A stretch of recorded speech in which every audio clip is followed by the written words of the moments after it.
Hi, welcome back to Blue Mountain Bushcraft and Outdoors. Today we're out here for a challenge. This is going to be a take and a one-stick fire challenge in wet weather. I'm adding my own little twist to it. Stand by, you might find it interesting.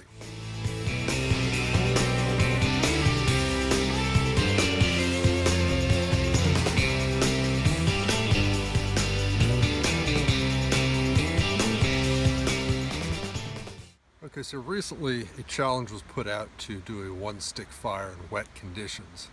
Now, currently it is not raining. It's been raining most of the day, so the woods are pretty wet. They're not completely soaked, but this is the day that I've got to do it. This is the best it's going to get. So in order to add an additional element of challenge to this, because I've done this before in snowy conditions, I've done it with some primitive fire making techniques, a variety of different types of knives.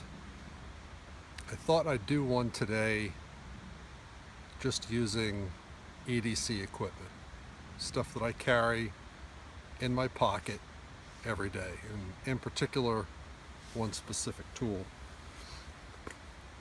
So I am going to attempt to do the entire one-stick fire with a Leatherman Signal. So for those of you that might be new to this, a one-stick fire is simply taking one stick and using that stick only for your entire fire making process. So you need to take the stick, you need to process it down into fuel size wood, into kindling size wood, into tinder, and get your fire lit from that. It teaches you a number of things. It teaches you a lot of good knife techniques and really makes you pay attention to your fire prep. Okay, so like I said, we're going to be using the Leatherman Signal, and the Signal is kind of unique in that this basically has all of the tools you really absolutely have to have in order to effect a fire. So you've got a good knife, you've got a good saw. Those things in and of themselves are not very unique. But what is unique is the Leatherman Signal also carries its own ferro rod. Now this tool here is a combination ferro rod and a whistle. And as you can see, the ferro rod is very small, and this one has been used heavily because I practiced a lot getting fires going with this. And I'm here to tell you, without some sort of pre-prepared tinder, it's not the easiest thing in the world. So this is really going to be a challenge for me. But I'm going to attempt to do this challenge just using this and nothing else. See how we make out. Okay, so we've got a lot of hemlock trees here and a lot of dead wood on those trees. So that's where we're going to head. Now, typically for a challenge like this, I'd be using a saw and a bigger knife, and I would pick some larger wood. The challenge here is going to be to find a piece of wood that is manageable, that I can process well enough with this tool and still get all kindling and tinder and fuel and whatnot that I need to make the fire.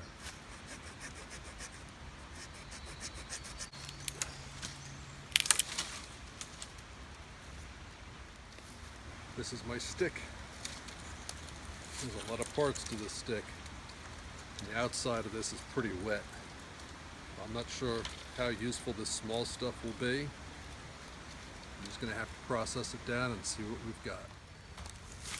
So one way for you to be able to get to the interior of your wood without batoning, without an axe, without being able to physically split it, is through the use of your saw. By making some strategic cuts in the wood, like this.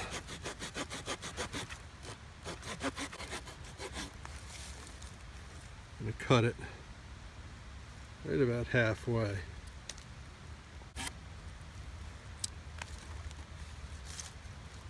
That's done. You've got a cut here on this side, I'm going to cut here on this side. We're going to break it, and hopefully it breaks right down the middle.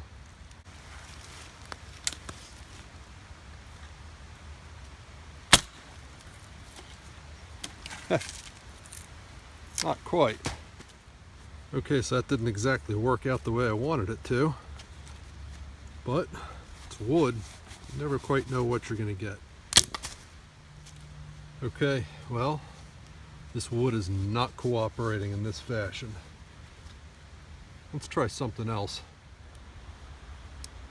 I know a lot of guys like to hate on the serrated blades, but the fine edge that serration gives you really is a boon in these heavy cutting tasks.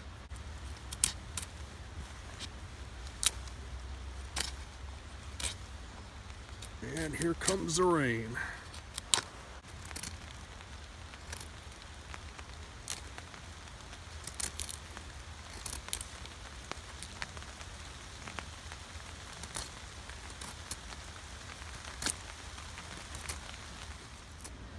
Okay, I think this, coupled with these small twigs that were on the branch, is going to be enough to get this fire going.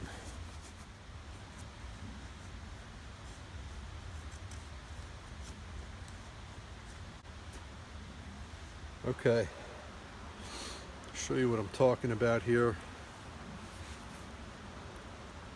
This is going to take me a while to get what we need, so I'm going to turn the camera off, but this is all I'm doing, is turning those serrations down into the wood and making these really fine feathers.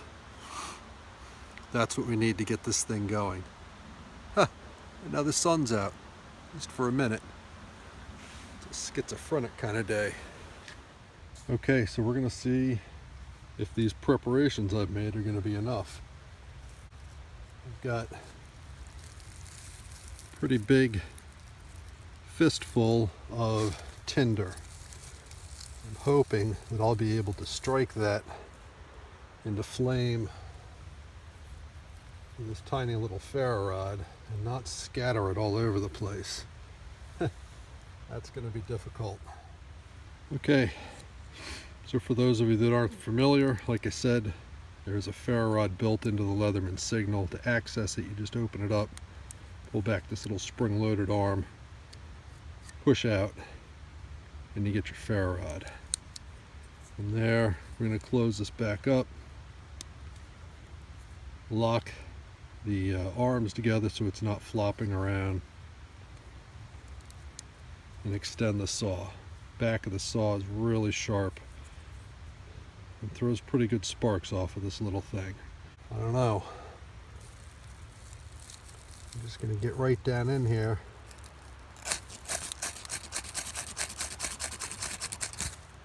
Haha.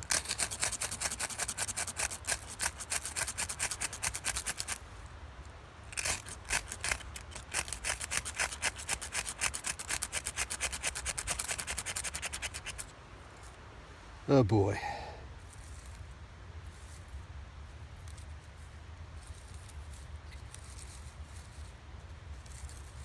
Stuff's scattering already. And I'm running into a problem where this is so worn down. I'm having a hard time getting decent sparks off of it.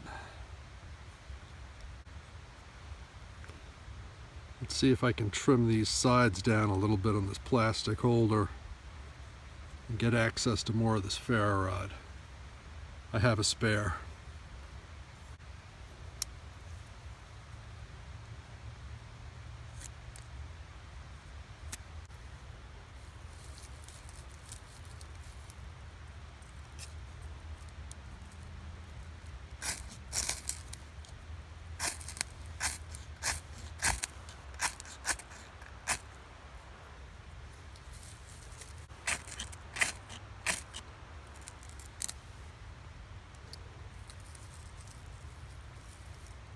Ah, come on.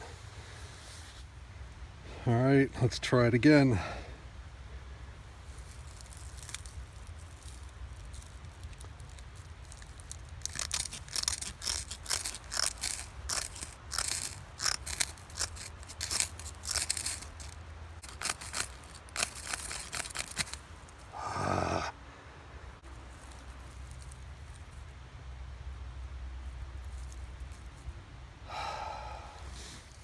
Okay, we're going to try something different.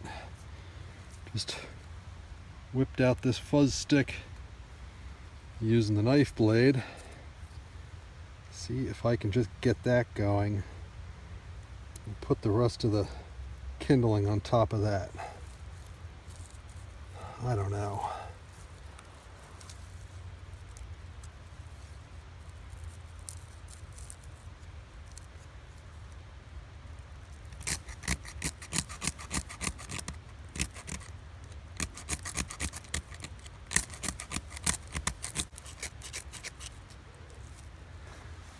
Wow.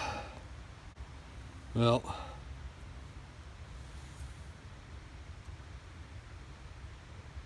don't know about you. I'm about ready to give up on this particular ferro rod. I have a spare. Let's try that. Okay. This one is brand new, fresh out of the package, never used. Just like you would get when you buy your Leatherman. Let's try it. Ooh.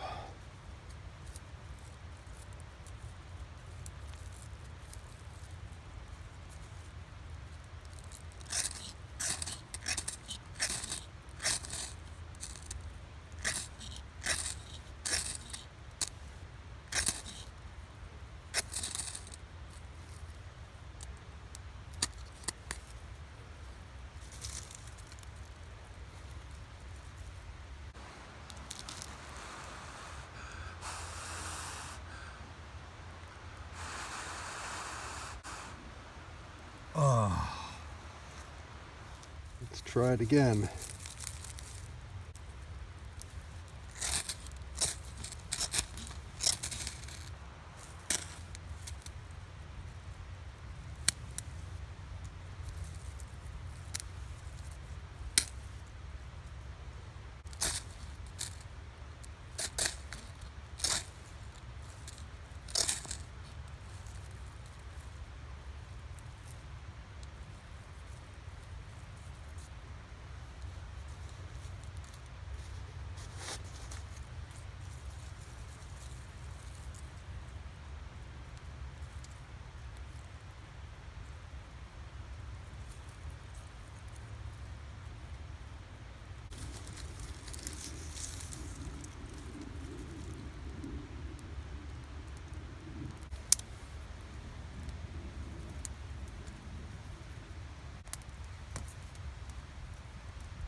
Well, we got it done.